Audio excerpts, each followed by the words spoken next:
الحمدللہ رب العالمین واقبۃ للمتقین والصلاة والسلام علی نبی الکریم بسم اللہ الرحمن الرحیم۔ دوستو، حسب وعدہ ایمان کی متعلق جو ویڈیو تیار کرنی تھی اس کی طرف چلتے ہیں۔ تو سب سے پہلے ایمان مفصل ہے، امانت باللہ و ملائکاتہ و کتبہ و رسولہ و قدر خیرہ و شرہ من اللہ تعالی والبعث بعد الموت۔ میں ایمان لایا اللہ پر، اس کے فرشتوں پر، کتابوں پر، رسولوں پر، اچھی اور بری تقدیر پر، اور دوبارہ زندہ ہونے پر، مر کے جی اٹھنے پر۔ تو آگے ایمان مجمل ہے، مجموعی ایمان۔ امانت باللہ کما ہوا بے اسماء و صفاتہ و قابلت جمیع احکامہ اقرارم باللسان و تصدیقم بالقلب۔ میں ایمان لایا اللہ پر، اس کے ناموں اور صفتوں پر، اور جو احکام اللہ نے بھیجے ان پر۔ اس بات سے میں زبان سے بھی اقرار کرتا ہوں اور دل سے بھی تصدیق کرتا ہوں۔ تو دوستو، ایمان نام ہے ایک ایسے جذبے کا یا ایک ایسے یقین کا جو بامہر ہو جاتا ہے، یعنی کہ تصدیق ہو جاتا ہے۔ ایمان انسان کو ایک سیکنڈ کے لیے بھی دائیں سے بائیں ہلنے کی اجازت نہیں دیتا۔ ایمان قیمتی اس لیے ہے، اس دنیا کے جو بات ہے وہ میں کہہ رہا ہوں، آخرت کی بات میں ابھی نہیں کر رہا، کہ اگر ایمان موجود ہے تو وہ ایک ایسا بے ضرر انسان کو انسان بنا دیتا ہے کہ اس انسان کو مخلوقات کی کسی چیز کو تکلیف دینا، اسے ختم کرنا یا اس پر زیادتی کرنا اس کی اجازت نہیں دیتا۔ چاہے وہ بازار میں ہو، گھر میں ہو، گلی میں ہو، کھیت میں ہو، دکان میں ہو، مکان میں ہو۔ ایمان والا کبھی بھی دوسری سمت نہیں چلتا، اسی سمت جائے گا جس سمت پر ایمان اس کو لے جائے گا۔ تو ایمان کو تقویت دینے والی چیزیں جو ہیں، طاقت دینے والی جو چیزیں ہیں، ان پر بھی ایمان لانا ضروری ہے۔ جیسے کہ اللہ کے فرشتوں پر، کیونکہ وہ انسانوں اور اللہ کے درمیان واسطہ ہیں۔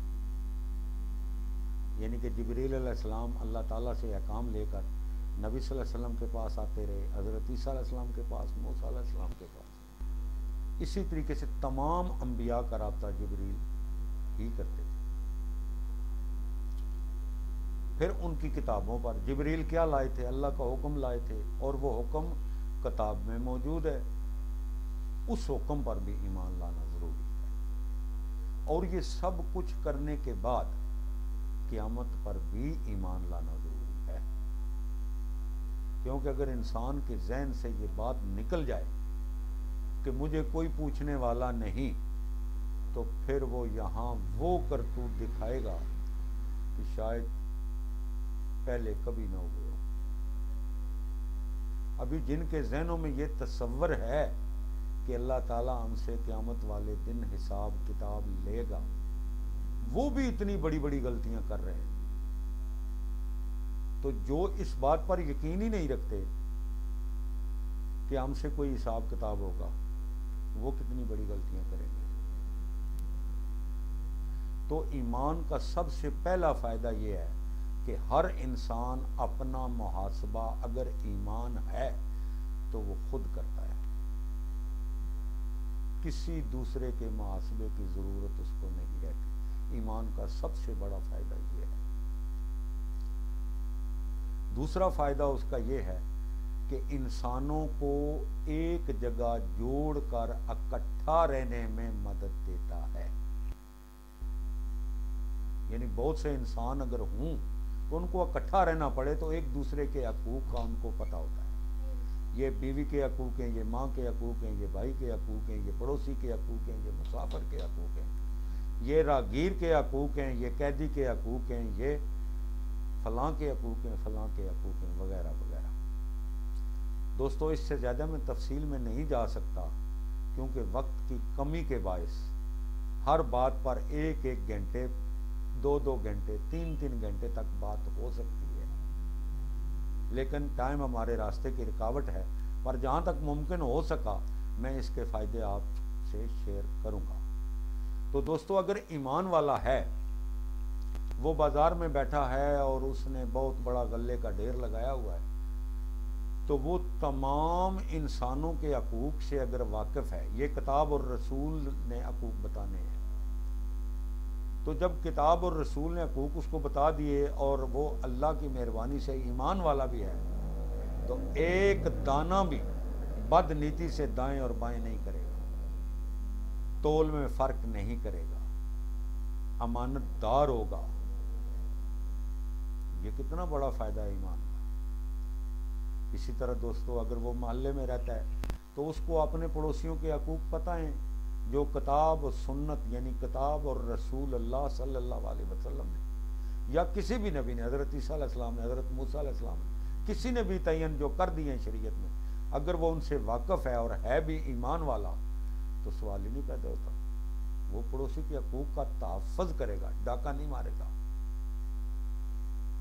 اس لیے دوستو ایمان کے اور بھی بہت فوائد ہیں. مثال کے طور پر غربت مٹانا. اگر یہ پورے لوگ ایمان والے ہوں گے تو آپ یقین کریں ایک دن میں غربت کا خاتمہ ہو جائے گا. جیسے زکوٰۃ ہے، صدقات ہیں، اور کسی مانگنے والے کے جو حقوق ہیں، اگر وہ ایمان والا ہے تو وہ ادا کرنے پر تیار ہوگا اور اس سے ذرا بھی اس بات کا غم یا پریشانی نہیں ہوگی. آخری جو میں بات آپ سے کرنا چاہتا ہوں ایمان کی، جسے سن کر آپ کے دل خوش ہو جائیں گے. دوستو انسان تو کیا، جانور بھی اس آدمی کو نقصان نہیں دیتے جو ایمان والا ہے. اس دنیا میں بھی اس کا راستہ ایسے کٹتا ہے جیسے ایک آدمی خواب دیکھ رہا ہے اور خواب میں دیکھنے والی کوئی چیز، اگر وہ کسی سے لڑ رہا ہے تو اس کی چلائی ہوئی تلوار اس کو نہیں لگتی، اس کی چلائی ہوئی گولی سوئے ہوئے یعنی خواب میں جو دیکھ رہا ہے اس کو نہیں لگتی، اگر کوئی سانپ ہے تو اس کو نہیں ڈستا. اسی طریقے سے انسان ایمان سے یہ آخری فائدہ جو میں نے بتایا ہے پوری دنیا میں وہ حاصل کر سکتا ہے. تو دوستو آج کی بات یہیں پر ختم کرتے ہیں. ٹائم کی کمی کے باعث اللہ مجھے اور آپ کو ایمان کی دولت نصیب کرے اور دوبارہ ملاقات ہوگی بشرط زندگی. وعلیکم السلام ورحمۃ اللہ وبرکاتہ.